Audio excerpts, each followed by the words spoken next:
بسم الله الرحمن الرحيم. السلام عليكم ورحمة الله وبركاته.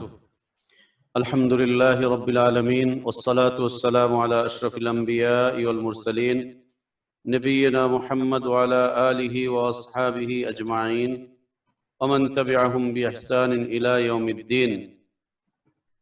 سبحانك لا علم لنا إلا ما علمتنا إنك أنت العليم الحكيم. اللهم لا فهم لنا إلا بما فهمتنا إنه تعالى جواد كريم. أعوذ بالله من الشيطان الرجيم. مثل الذين ينفقون أموالهم في سبيل الله كمثل حبة أنبتت 7 سنابل في كل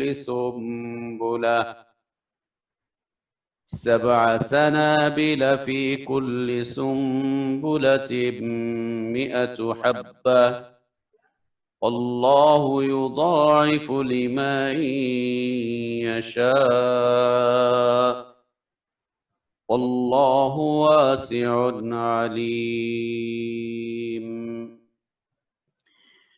الذين ينفقون أموالهم في سبيل الله ثم لا يتبعون ما أنفقوا منا ولا أذى لهم أجرهم عند ربهم ولا خوف عليهم ولا هم يحزنون. الحمد لله. আল্লাহ তাবারক ওয়া তাআলার অনেক প্রশংসা, অনেক শুকরিয়া যে তিনি আমাদের হিদায়াতের লক্ষ্যে কোরআনুল কারীম নাজিল করেছেন এবং কোরআনুল কারীমে বাতিলের যাবতীয় অনুপ্রবেশকে তিনি নিষিদ্ধ করেছেন। বাতিলের যাবতীয় অনুপ্রবেশ থেকে যিনি কোরআনুল কারীমকে হেফাজত করেছেন,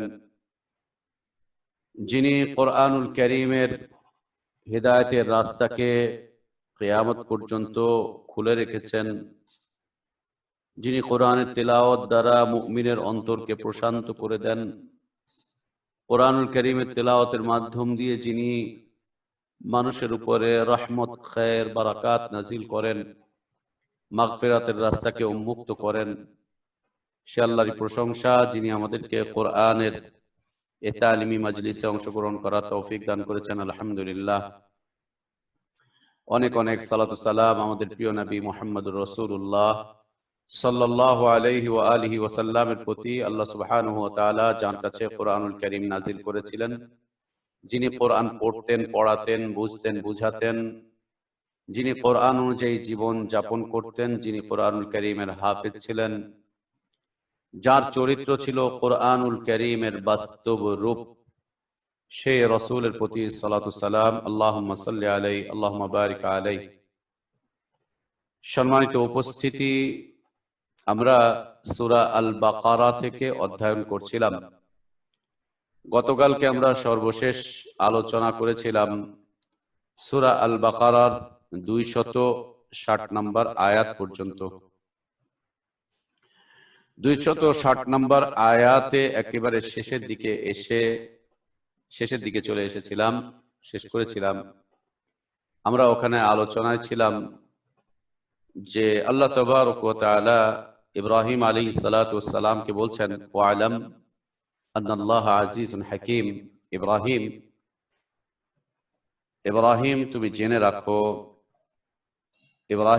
জেনে রাখো আন্নাল্লাহা আজিজুন ফি মুলকিহি, যে আল্লাহ তার রাজত্বের ক্ষেত্রে, তার কর্তৃত্বের ক্ষেত্রে, তার ক্ষমতার ক্ষেত্রে, তার রাজত্ব, তার কর্তৃত্ব, তার ক্ষমতা, এগুলোর ক্ষেত্রে আল্লাহ তাবারক ওয়া তাআলা আজিজ। শুধু ক্ষমতাবানই নন, এমন ক্ষমতাবান যিনি পরাক্রমশালী, যাকে কেউ পরাস্ত করতে পারে না। যাকে কেউ পরাস্ত করতে পারে না।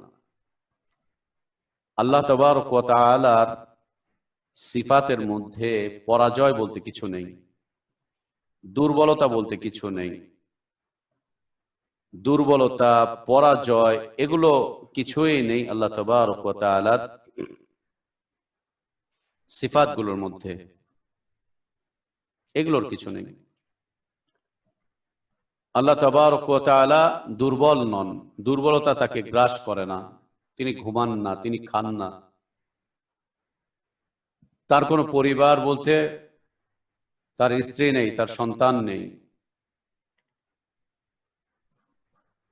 সুবহানাল্লাহ, তার কোনো কিছুর কোনো প্রয়োজন নেই। আমার অনেক কিছু প্রয়োজন, তাই না আমি দুর্বল। আমার কিছু প্রয়োজন আমার স্ত্রীর কাছে, কিছু প্রয়োজন সন্তানের কাছে, কিছু প্রয়োজন মায়ের কাছে, কিছু প্রয়োজন বাবার কাছে, কিছু প্রয়োজন সমাজের মানুষের কাছে, কিছু প্রয়োজন ব্যবসায়ীদের কাছে। এই জন্য আমি দুর্বল। আর দুর্বলতা নিয়ে যখন আমার প্রয়োজনগুলো পাওয়ার উদ্দেশ্যে মানুষের কাছে ধন্না দেই, তখন তারা আমার সুযোগ নেয় দুর্বলতার, তাই না ভাই? মানুষ মানুষের দুর্বলতার সুযোগ নেয় না? সুযোগ নেয় তো, দুর্বলতার সুযোগ নেয়, সুযোগ নেয়। বিভিন্ন অফিস আদালতে যান, গিয়ে খালি আপনি দুর্বল একটা চেহারা দেখান, ভাই আমি না খুব বিপদে পড়ে আপনার কাছে এসেছি, আমার এই বিষয়টা দেখেন। ওর সাথে সাথে মনে মনে হাসবে আর বলবে মক্কেল পাইছি, পেয়ে গেছি মক্কেল, এই তো মক্কেল, এর অপেক্ষায় তো ছিলাম। আপনি গিয়েছেন বিপদে পড়ে, আর সে আপনাকে বানিয়েছে মক্কেল। কোর্ট কাছারিতে যান, কি খুশি ওরা, পেয়ে গেছে আপনাকে। এবার আপনাকে ঘাড় মোটকে খাবে। ইনসাফের নামে আপনার উপরে ওরাই জুলুম করবে, আর বিচার তো আরো অনেক পরের ব্যাপার। ওরাই জুলুম করবে ইনসাফের নামে। সুবহানাল্লাহ, সুবহানাল্লাহ। এগুলো বান্দার ক্ষেত্রে চলে, বান্দা দুর্বল। অনেকের কাছে আমার অনেক কিছু খুঁজে আনতে হয়, তাই অনেকেই আমাদেরকে প্রতারণার স্বীকার করেন।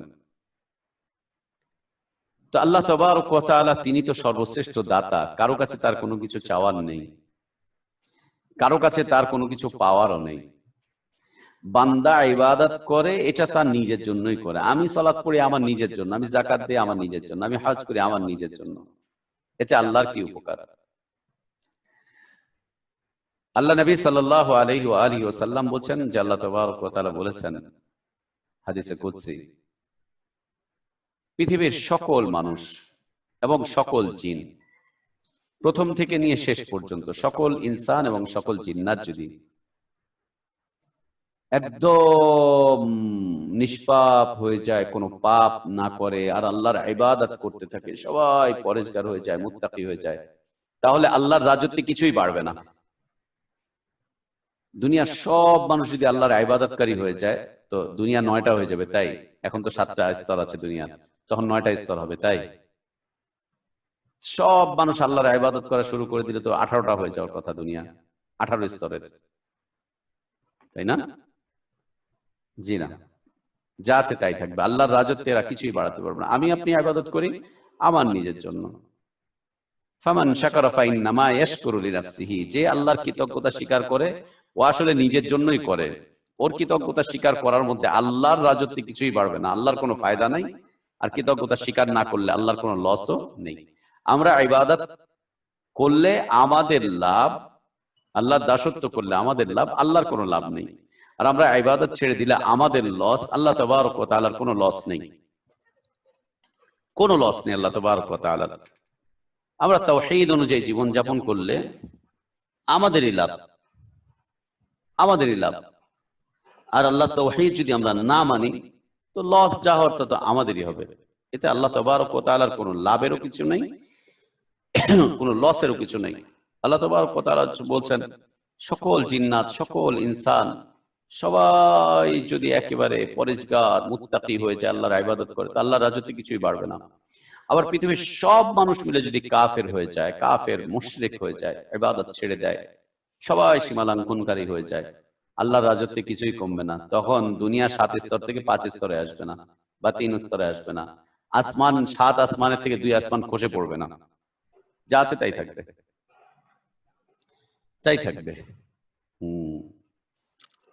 আল্লাহ আজিজ, মহাপরাক্রমশালী, তার ক্ষমতার ক্ষেত্রে, তার কর্মকাণ্ডের ক্ষেত্রে তাকে কেউ পরাস্ত করতে পারে না, তার রাজত্বে কেউ কোনো ত্রুটি বিচ্যুতি আনতে পারে না। দুনিয়ার সব মানুষ মিলে যদি ঐক্যবদ্ধ হয়ে মিটিং করে যে প্রথম আসমানে এমন ভাবে আঘাত করব যে আসমান ভেঙে চুরে পড়বে, সম্ভব? কত দূরে বলেন দেখি? 500 বছর লাগবে। চালান এখন ফ্লাইট, 500 বছর লাগবে, যেতে পারবে না। 500 বছর লাগবে। এর মধ্যে কয়টা প্রজন্ম যাবে? সুবহানাল্লাহ, 500 বছরের রাস্তা নবী সাল্লাল্লাহু আলাইহি ওয়াসাল্লাম বলে রেখেছেন। কতগুলো প্রজন্ম বাদ হবে এর মধ্যে? সুবহানাল্লাহ, হবে না। হাকিমুন, আল্লাহু আজিজুন হাকিম, এবং আল্লাহ তাবারক ওয়া তাআলা তিনি হিকমত ওয়ালা, মহা প্রজ্ঞাময়। তিনি ভালো জানেন, তিনি ভালো জানেন, তার আদেশের ভালো মন্দটা তিনিই জানেন, তার শরিয়াতে, তার পক্ষ থেকে শরিয়াতের ভালো মন্দটা তিনিই জানেন, এবং সৃষ্টির বিষয়ের হিকমত আল্লাহ তাবারক ওয়া তাআলার হাতেই আছে, আল্লাহর হাতে। আল্লাহই খুব ভালো জানেন। এটি আল্লাহ তাবারক ওয়া তাআলার বিষয়বস্তু। এই আয়াত কারীমার মাধ্যম দিয়ে আমরা চমৎকার একটা বিষয় শিক্ষা পাই, খুব চমৎকার। সেটা হচ্ছে ঈমানের স্তর, ঈমানের স্তর এবং ইয়াকিনের স্তর। ঈমানের স্তর আর ইয়াকিনের স্তর। ইয়াকিন, মুকিনুন, ইয়াকিন, এগুলোর স্তর। এবং ঈমান আর ইয়াকিনের স্তরের ক্ষেত্রে বান্দার মাঝে কখনো কখনো ঘাটতি চলে আসতে পারে, দুর্বলতা চলে আসতে পারে, এবং এগুলো আল্লাহ তাবারক ওয়া তাআলার নিদর্শনগুলো দেখার মাধ্যম দিয়ে ঈমান বৃদ্ধি পাবে, ইয়াকিন বৃদ্ধি পাবে, অন্তর মুতমাইন হয়ে যাবে। আল্লাহ তাবারক ওয়া তাআলার আয়াতগুলো দেখার মাধ্যম দিয়ে, আল্লাহ তাবারক ওয়া তাআলার শরীয়তগুলো বোঝার মাধ্যম দিয়ে ঈমান ইয়াকিনের বৃদ্ধি পাবে, অন্তরে প্রশান্তি চলে আসবে, প্রশান্তি চলে আসবে। দ্বিতীয়ত হচ্ছে যে আল্লাহ তাবারক ওয়া তাআলার যে আয়াত বা যে নিদর্শনটুকু ইব্রাহিম আলাইহিস সালাতু ওয়াস সালাম দেখলেন, সেটা কি? সেটা হচ্ছে মৃতকে জিন্দা কিভাবে আল্লাহ তাবারক ওয়া তাআলা করেন, আল্লাহর আদেশে মৃতরা কিভাবে জীবিত হয়। এর দ্বারা আমরা যা বুঝতে পারলাম সেটা হচ্ছে আল্লাহ তাবারক ওয়া তাআলা আমাদেরকে বুঝিয়ে দিলেন যে ছোট্ট একটা প্রাণী, একে মৃত্যু থেকে এইভাবে করে জীবন দান করেছি, এবং আল্লাহ তাবারক ওয়া তাআলা এই প্রক্রিয়াতেই ইনসানকে পরবর্তীকালে কিয়ামতের সময় উঠাবেন, পুনরুত্থান ঘটাবেন। ইনসানের পুনরুত্থান এভাবে করেই ঘটবে, যেটা আমরা গতকালকে বলছিলাম। একটা কবরের উপরে কত কবর, কত মানুষের হাড় গোড় সব একসাথে হচ্ছে, এবং কবরস্থানগুলোতে যখন মাটি ফেলে তখন ওই বুলডেজার দিয়ে বা ওই যে শাওয়াল দিয়ে, ভেকু দিয়ে যখন মাটিগুলোকে উঠায় নামায়, মাটিগুলোকে যখন খুদে, তখন অনেক হাড় গোড় জমা হয় একসাথে। এই হাড় গোড়গুলোকে একসাথে করে উঠিয়ে একটা বড় গর্ত করে, ওর মধ্যে পুকুরের মধ্যে একটা বড় গর্ত করে, গভীর একটা গর্ত করে এই কি মনে করেন 50, 60, 70, 80টা কবরের যত হাড় গোড় যা আছে সবগুলোকে ওই ইয়ে দিয়ে, আপনার শাওয়াল দিয়ে, ওই ভেকু দিয়ে সব উঠিয়ে ওটার মধ্যে ফেলে মাটি চাপা দিয়ে দেয়। ওইখানে যে কত মানুষের হাড় একসাথে হয়েছে, কত মানুষের যে হাড় হাড্ডি ওখানে একসাথে হয়েছে, ওইখান থেকে আল্লাহ তাবারক ওয়া তাআলা তাদেরকে উঠাবেন। যার যার হাড় তার কাছে চলে যাবে। আমার হাড় কিন্তু আপনি নিতে পারবেন না, আপনার হাড্ডি গুড্ডি কিন্তু আরেকজনের কাছে যাবে না। আল্লাহ সুবহানাহু ওয়া তাআলা দেখিয়ে দিলেন এর মাধ্যম দিয়ে ঈমানের স্তরের যে বিষয়বস্তু এবং ঈমানের স্তরের ঈমানের যে পরিধি, ঈমানের যে হালাত, এবং আল্লাহর আয়াত দেখলে পরে যে ঈমানের অবস্থান মজবুত হয়, আল্লাহ তাবারক ওয়া তাআলা তাই দেখালেন। আজকে আলোচনা শুরু হচ্ছে কয়েকটি আয়াত চলতে থাকবে, মোটামুটি ভাবে বেশ কয়েকটি আয়াত, 11-12টি আয়াত চলতে থাকবে একটা নির্দিষ্ট বিষয়কে কেন্দ্র করে। নির্দিষ্ট একটি বিষয়কে কেন্দ্র করে, আর সেটি হচ্ছে দান। সেটি হচ্ছে দান, আল্লাহর রাস্তায় খরচ করা। দুনিয়ার মুমিনিন আর মুসলিমিনদেরকে আল্লাহ তাবারক ওয়া তাআলা একটা ক্ষেত্রে দুই ভাগে ভাগ করেছেন। মুমিনিনদেরকে, মুসলিমিনদেরকে আল্লাহ তাবারক ওয়া তাআলা একটা ক্ষেত্রে দুই ভাগে বিভক্ত করেছেন। এক ভাগ হচ্ছে দানশীল মুমিন মুসলিম, আরেকটা হচ্ছে কৃপণ মুমিন মুসলিম। কৃপণ বেরই হয় না। আরেকটা হচ্ছে দানশীল মুমিন মুসলিম। দানশীল কৃপণ মুমিন মুসলিমদেরকে আল্লাহ পছন্দ করেন না। দানশীল মুমিন মুসলিমিনদেরকে আল্লাহ তাবারক ওয়া তাআলা পছন্দ করেন, সে নারী হোক বা পুরুষ, আরব হোক অথবা অনারব, যেই হোক, ধনী হোক অথবা দরিদ্র। দরিদ্র মানুষরা দান করবে না? অবশ্যই করবে, কেন করবে না? দান তো করবে, সবাইকে দান করতে হবে। ধনী হোক দরিদ্র হোক, নারী হোক পুরুষ হোক, ছোট হোক বড় হোক, বৃদ্ধ হোক যুবক হোক, সচ্ছলতায় হোক আর কষ্টে পড়ে হোক, সবাইকে দান করতে হবে। দান করার পরিধি, দানের ব্যাপারে আল্লাহ তাবারক ওয়া তাআলা লম্বা আলোচনা করছেন সূরা আল বাকারার এখান থেকে 61 থেকে নিয়ে প্রায় 71-72 নম্বর আয়াত পর্যন্ত 10-11টি লম্বা আয়াত দানের বিষয়। আমরা আশা করব এই আয়াতগুলো অধ্যয়ন করার মাধ্যম দিয়ে দান বিষয়ক যে সংশয়গুলো আছে, এই সংশয়গুলো আমাদের কেটে যাবে। দান বিষয়ক সংশয়, দান করতে গিয়ে আমরা বিভিন্ন ধরনের সংশয়ে পড়ে যাই, এবং এক্ষেত্রে আমরা দেখি যে আমাদের কিছু কিছু ব্যক্তিবর্গ যারা দান কালেকশন করেন বিভিন্ন মসজিদ থেকে, মাদ্রাসার জন্য, মসজিদের জন্য, খুতবার মাধ্যম দিয়ে, ওয়াজ নসিহতের মাধ্যম দিয়ে যারা মানুষের দান কালেকশন করেন, তাদের এই কালেকশনের বিষয়টি একদম স্পষ্ট হয়ে ফুটে উঠবে। এবং যারা দান করে, ওয়াজ মাহফিলে গিয়ে দান করলো তো সবাই মারহাবা বলল, এই লোকটার হালাতটা কি? এই লোকটার হালাতটা কি? কি আর এমন দান করতে পেরেছে? 2-4 টাকা দিয়েছে, 2-4 কেজি চাল দিয়েছে, একটুখানি ধান টান কিছু দিয়েছে, একটুখানি আটা মাটা কিছু দিয়েছে, ব্যাস। আবার যা দিয়েছে তা আবার মানুষের পক্ষ থেকে। মনে করেন আমি আপনাদের সবাইকে আবেদন করলাম, ভাই গরিব মানুষকে দান করেন, আপনারা সবাই মিলে বললেন, ভাইয়া আপনার কাছে পাঠালাম, আপনি এগুলো দেন, কোথায় কোথায় কি। 10 জনের টাকা আমার কাছে মনে করেন আসলো, আসেনি, যদিও আপনাদেরটা এখনো আসেনি, আলহামদুলিল্লাহ। হ্যাঁ, সবাই আলহামদুলিল্লাহ বলি ভাই, খুশি হয়ে যায় সবাই, একবার হাসেন আলহামদুলিল্লাহ। যেহেতু দান করতে পারেন নাই, একটু খুশি হন। রোজার মাস তো আল্লাহ দিছে খাওয়ার জন্য, নিজেরা খাবো, বউরে খাওয়াবো, বাচ্চারে খাওয়াবো, একটু খুশি হয়ে যান, খুশি হয়ে যান। দরিদ্র মানুষের পাশে আপনারা কেউ দাঁড়াতে পারছেন না, যেন খুশি খুশি থাকেন, আনন্দিত হন, একটু হাসেন, একটু খুশি হন যে রোজার মাস, আলহামদুলিল্লাহ, নিজে খেয়ে বাঁচি, তারপরে বাপের নাম নিবনে। ওদের দিকে তাকাবার কি দরকার? আরে ভাই, এরা প্রফেশনাল সব, এদের অভ্যাস রে ভাই লাইনে দৌড়ে থাকানো।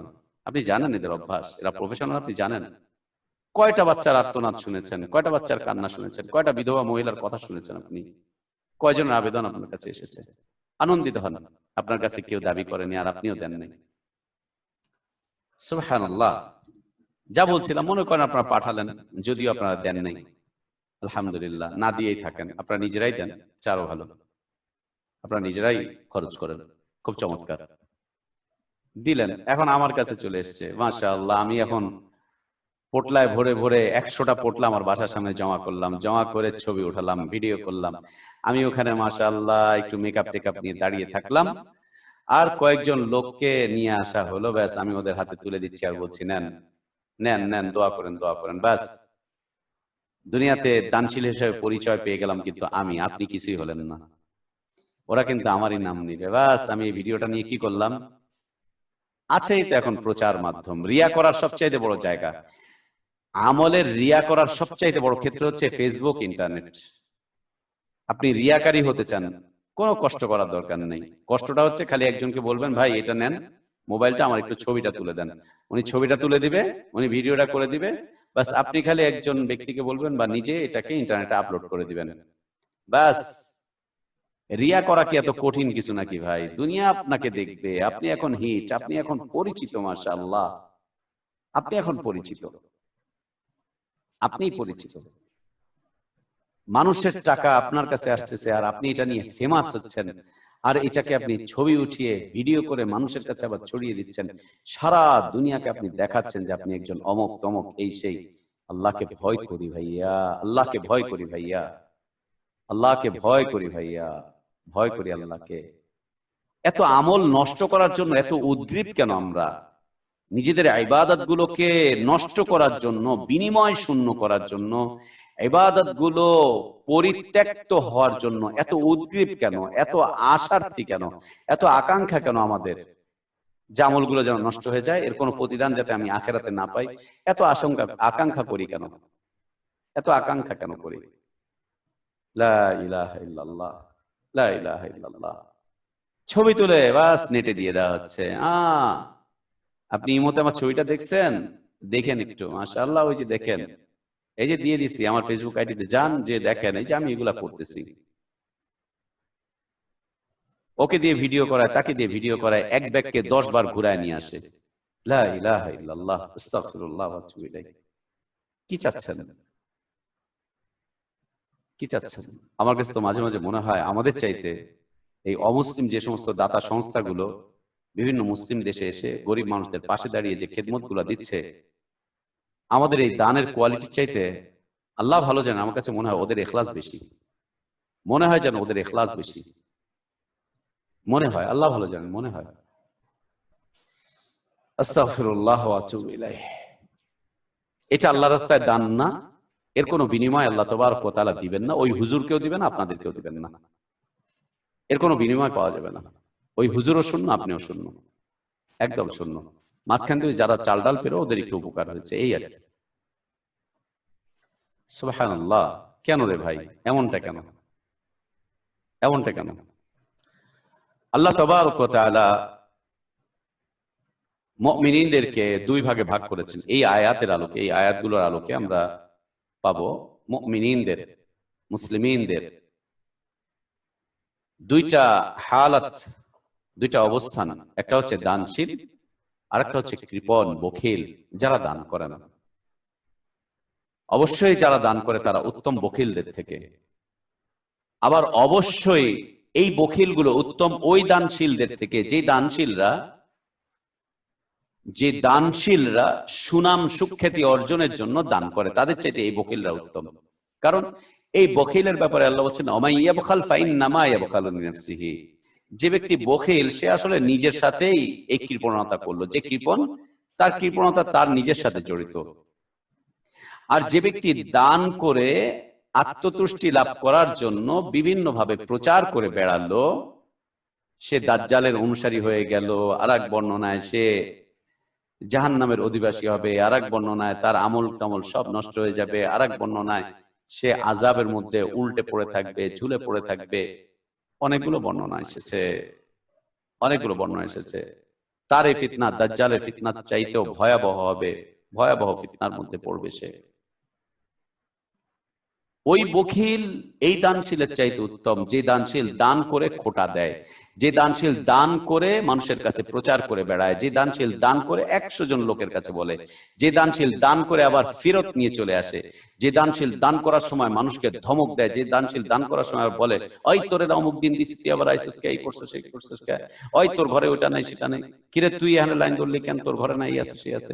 এই দানশীলের চাইতে ওই কৃপণ ব্যক্তি অনেক ভালো, ওই কৃপণ ব্যক্তি অনেক ভালো, অনেক ভালো, অনেক ভালো। এই দানশীল ব্যক্তি যে আল্লাহর ঘরের জন্য দান করে, মসজিদের জন্য দান করে, মসজিদের জন্য, মাদ্রাসার জন্য দান করে, এতিমদের জন্য দান করে, দান করার পরে আবার কি চিন্তা ভাবনা করে এরপরে আবার সেগুলো উঠিয়ে নিয়ে যায়, ফেরত নিয়ে চলে যায়। সুবহানাল্লাহ। আসলে সে ফেরত নিয়ে যায়নি, আল্লাহ তাবারক ওয়া তাআলা চাননি যে লোকটা সৌভাগ্য অর্জন করুক, তাই আল্লাহ তার এটাকে এখান থেকে উঠিয়ে নিয়েছেন। এবং যাদেরকে সে দান করেছিল, যে মসজিদে দিয়েছিল, আল্লাহ চাননি যে ওই মসজিদে এই লোকের টাকাগুলো লাগুক। হয়তো বা খায়ের আছে তাই। জি, কোয়ালিটি, দানশীলদের কোয়ালিটি আমরা চেষ্টা করব এই আয়াতগুলোর আলোকে দানের ব্যাপারে কোরআনুল কারীম থেকে হুকুম আহকাম গুলো নিয়ে নেওয়া, যাতে করে আমাদের দান সেটা যত ছোটই হোক না কেন, যত ছোট হোক না কেন, আর আমাদের দান সেটা যতই বড় হোক না কেন, আমরা যত বেশি দান করি না কেন সাহাবীদের দানের তুলনায়, কিছুই না। কিন্তু আল্লাহ নবী সাল্লাল্লাহু আলাইহি ওয়াসাল্লাম কি বলছেন?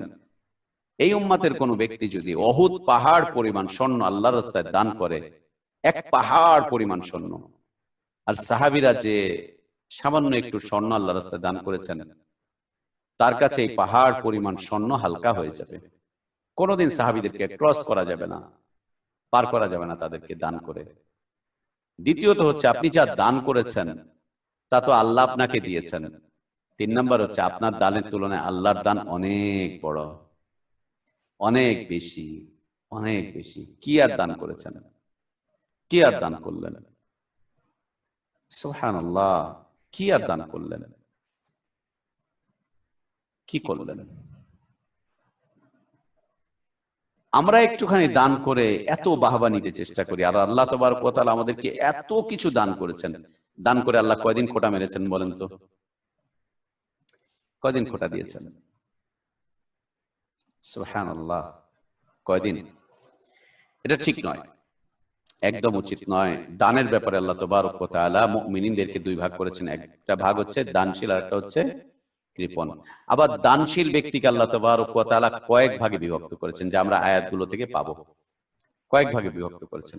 এক শ্রেণীর মানুষ হচ্ছে গায়রুল্লাহর সন্তুষ্টির জন্য দান করে, গায়রুল্লাহর সন্তুষ্টির জন্য দান করে। আরেক শ্রেণীর মানুষ হচ্ছে দানের প্রতিদান দুনিয়াতেই পেয়ে নিতে চায়। আরেক শ্রেণীর মুমিন মুসলিম হচ্ছে যে তারা দান করে, এরপরে দান করে আবার খোটা দেয়। আরেক শ্রেণীর মানুষ হচ্ছে দান করার পরে সে বমি করে দেয়, বমি করে দেয় মানে ফেরত নিয়ে নেয়, যেটা দান করেছে সেটা আবার সে ফেরত নিয়ে নেয়। আরেক শ্রেণীর মানুষ হচ্ছে যে যাদেরকে দান করে, দান করার মাধ্যম দিয়ে তাদেরকে হেয় প্রতিপন্ন করে, ছোট করে, ছোট করে। দান করছে, দিচ্ছে, দেওয়ার মাধ্যম দিয়ে তাদেরকে হেয় প্রতিপন্ন করছে, ছোট করছে, বকাবাদ্য করছে, গালমন্দ করছে, বিভিন্ন কথাবার্তা বলছে, ঘাড় ধাক্কা দিয়ে বের করে দিচ্ছে। দিচ্ছে কিন্তু ঘাড় ধাক্কা দিচ্ছে। সবগুলো বিষয়বস্তু এখানে চলে আসবে, সবগুলো বিষয়বস্তু এখানে চলে আসবে। সুবহানাল্লাহ, খুব কঠিন। দানশীল ব্যক্তি দান করে জাহান্নামে প্রবেশ করবে। অতএব সেই দানের কি দরকার যে দান করে জাহান্নামে যেতে হয়? তারপরেও যে দিয়ে যেতে হবে, তারপরেও যে দিয়ে যেতে হবে, এটা যে ইসলামের শিয়ার, এটা যে ইসলামের শিয়ার, তারপরেও যে আমাদেরকে দিয়ে যেতে হবে।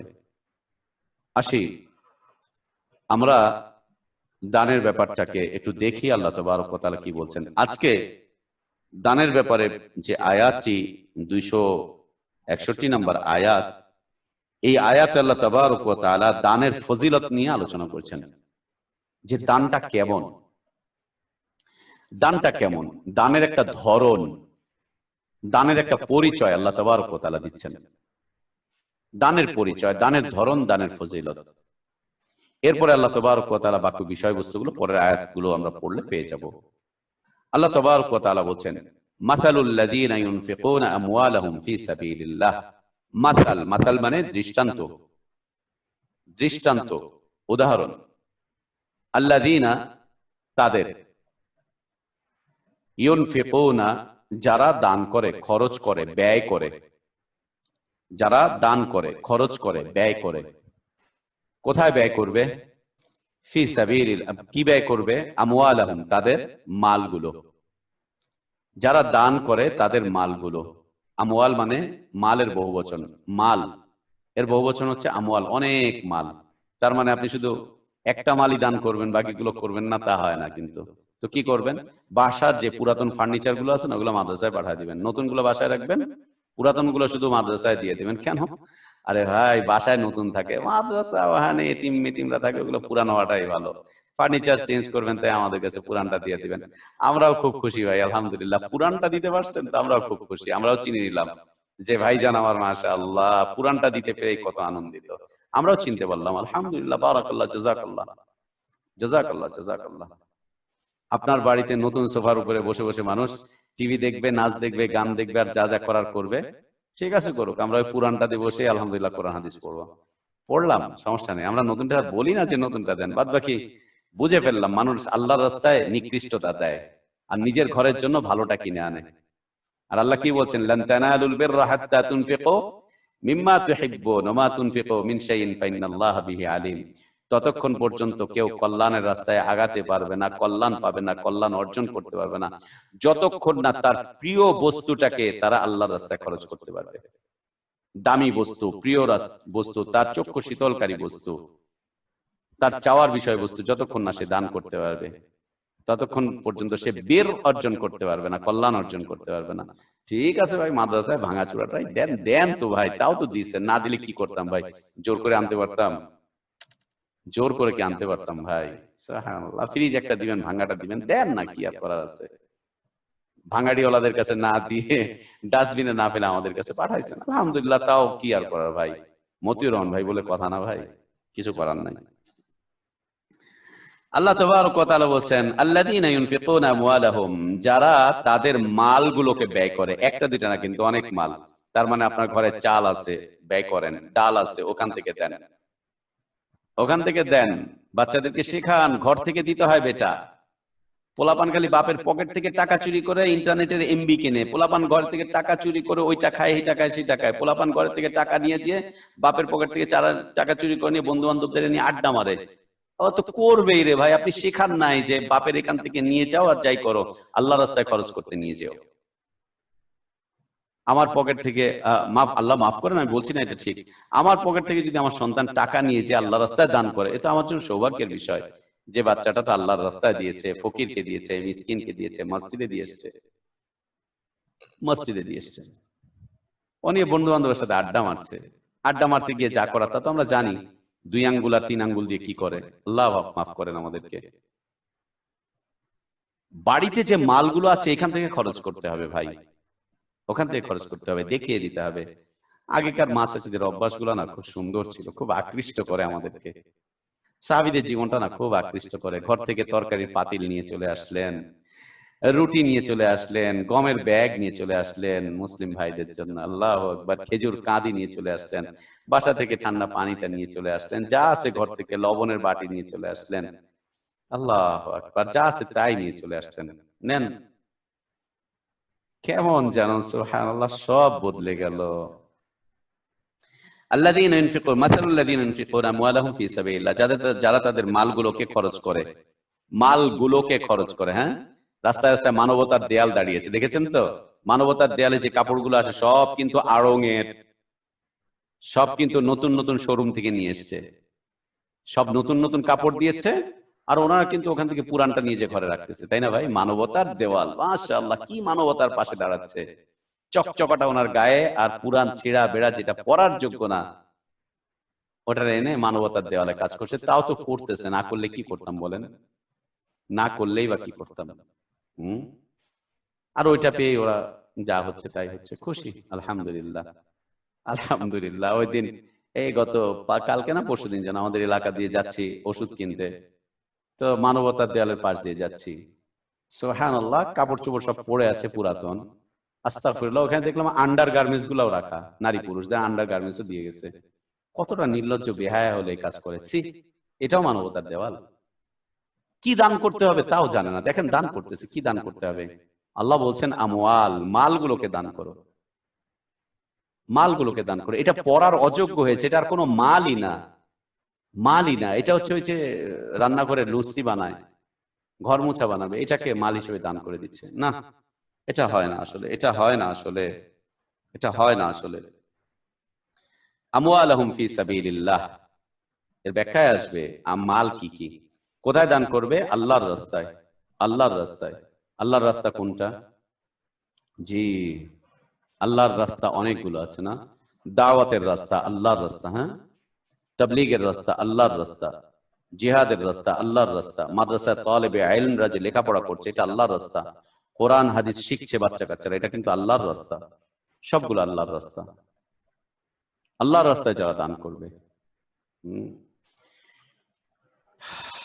এদের উদাহরণটা কি? আল্লাহ তাবারক ওয়া তাআলা বলেন কামাসালি হাব্বা, আল্লাহর পথে যারা ব্যয় করে, কামাসাল, উদাহরণ হলো হাব্বা, একটা বীজ, একটা শস্য দানা, ধানের বীজ আছে না ভাই, বীজ কিনে এনে তারপরে কি করে? একটা মাটির মধ্যে ওটাকে সুন্দর করে রাখে, এরপরে ছিটিয়ে দেয়, এরপর ওখান থেকে কি হয়, গাছ বের হয়। একটা ধান থেকে একটা গাছ বের হয়। যে গাছটা বের হয় ওগুলো অনেকগুলো শীষ নিয়ে বের হয়, তাই না? ধানের যে চারা থেকে অনেকগুলো শীষ নিয়ে বের হয়। আল্লাহ সুবহানাহু ওয়া তাআলা বলছেন, আল্লাহর রাস্তায় যা দান করা হয় সেটা হচ্ছে একটা বীজ। এই বীজ থেকে, এই বীজ হচ্ছে একটা বীজ, আম্বাতাত সাবআ সানাবিল, একটা বীজ থেকে বের হয়, আম্বাতাত অঙ্কুরিত হয়, বের হয়, সাবআ, সাবা মানে সাতটা, সানাবিল মানে হচ্ছে বীজ, শীষ, উপরে যে ঘাসটা বের হয়ে আসছে শীষ। একটা বীজ ফেলেছি, এই বীজ থেকে 7টা শীষ বের হলো, 7টা শীষ বের হলো। প্রত্যেকটা শীষের মধ্যে আবার 100 করে বীজ দাঁড়াচ্ছে, মানে ওই যে ধান গম অনেকগুলো না, একটা শীষের মধ্যে 100, আরেকটা শীষে 100, আরেকটা শীষে 100, এরকম 7টা শীষের মধ্যে 700 বীজ, 700 দানা, 700 গম, 700 জব, 700 ধান, 700 বের হয়েছে প্রত্যেক ইয়েতে। সাবআ সানাবিলা ফি কুল্লি সুমবুলাতিন, প্রত্যেক শীষের মধ্যে মিয়াতু হাব্বা, 100 শস্য দানা। আল্লাহু ইউদাইফু লিমান ইয়াশা, আর আল্লাহ বহুগুণ বৃদ্ধি করেন। ইউদাইফ মানে বাড়িয়ে দেন আল্লাহ তাবারক ওয়া তাআলা। কার জন্য বাড়িয়ে দেন? লিমান ইয়াশা, যার জন্য আল্লাহ তাবারক ওয়া তাআলা ইচ্ছা করেন। আল্লাহ যার জন্য চান তার জন্য আরো বেশি করে বাড়িয়ে দেন। মানে 1 টাকা দান করবেন, 1 টাকাতে 7টা শীষ বের হবে, 7টা শীষের মধ্যে 700 টাকা ধরবে। ধরি 7, এখানে বীজকে আমরা টাকা দিয়ে ধরি। 1 টাকা দান করবেন, 1 টাকা দান করলে 7টা গাছ বের হবে, 7টা গাছের প্রত্যেকটা গাছে 100 করে টাকা ঝুলবে। তাহলে 7টা গাছে কত হলো? 700 টাকা হলো। আর আল্লাহ তাবারক ওয়া তাআলা বলছেন, আল্লাহ চাইলে যাদের জন্য চান তাদের জন্য এই বীজ আর এই বীজের পরিমাণ আর এই শীষ আর শীষের পরিমাণ আরো বাড়িয়ে দেন, আরো বাড়িয়ে দেন। আল্লাহু ওয়াসিউন আলিম, আর আল্লাহ ওয়াসিউন আলিম, আল্লাহ প্রশস্ত তার করুণার দিক থেকে, করুণার দিক থেকে, তার দানের দিক থেকে আল্লাহ তাবারক ওয়া তাআলা অনেক প্রশস্ত, মুক্ত। আল্লাহ যাকে দান করেন তো বেহিসাব দান করেন, যাকে নিয়ামত দেন তো বেহিসাব নিয়ামত দান করেন। আল্লাহ বলছেন, ইন তাউদ্দু নিয়ামাতাল্লাহ লা তুহসুহা, লা তুহসুহা, ওয়া মান ইয়াতাওয়াক্কাল আলাল্লাহ ফাহুয়া হাসবুহু, ওয়া মান ইয়াত্তাকিল্লাহ ইয়াজআল লাহু মাখরাজা ওয়া ইয়ারযুকহু মিন হাইসু লা ইয়াহতাসিব। বেহিসাব আল্লাহ তাবারক ওয়া তাআলা দান করেন, অনেক বেশি দান করেন। আল্লাহ দানশীলতার দিক থেকে অনেক প্রশস্ত, করুণার দিক থেকে আল্লাহ তাবারক ওয়া তাআলা অনেক প্রশস্ত। আর আল্লাহ তাবারক ওয়া তাআলা তিনি, তার একটা সিফাত হচ্ছে আলিম।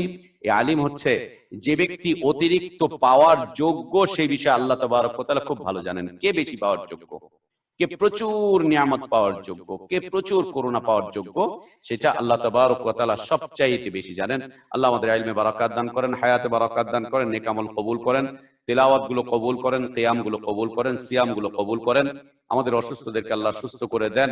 আমাদের এক বোন আজকে দার্সে আছেন, তারই ছোট ভাই করোনায় আক্রান্ত, হসপিটালে ভর্তি হয়েছে আজকে, খুব বেশি রকম অবস্থা খারাপ। আমরাও তাকে চিনি, ছেলেটা খুব ভালো ছেলে, আলহামদুলিল্লাহ। আল্লাহ যেন ছেলেটাকে সুস্থ করে দেন, আমাদেরই ছোট ভাই হয়। আল্লাহ যেন ছেলেটাকে সুস্থ করে দেন, ওকে যেন সুস্থ অবস্থায় আল্লাহ বাড়িতে ফেরত দিয়ে দেন। আল্লাহ ওকে যেন দ্বীনের প্রতি আরো অগ্রসর করেন। আল্লাহ ওর হায়াত থাকলে যেন ওকে নেক হায়াত দান করেন, আর হায়াত না থাকলে যেন আল্লাহ ওকে ঈমানের দৌলতের মাধ্যম দিয়ে ওকে, ঈমানের দৌলত ওকে দান করেন। আমরা আশা করব আল্লাহ যেন ওকে সুস্থ করে বাড়ি ফিরিয়ে দেন।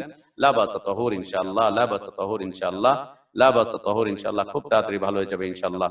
ওয়া সাল্লাল্লাহু ওয়া সাল্লাম ওয়া বারাকা আলা নবিয়িনা মুহাম্মদ ওয়া আলা আলিহি ওয়া আসহাবিহি আজমাইন। সুবহানাকাল্লাহুম্মা বিহামদিকা আশহাদু আল লা ইলাহা ইল্লা আনতা আস্তাগফিরুকা ওয়া আতুবু ইলাইক। আসসালামু আলাইকুম ওয়া রাহমাতুল্লাহি ওয়া বারাকাতুহু।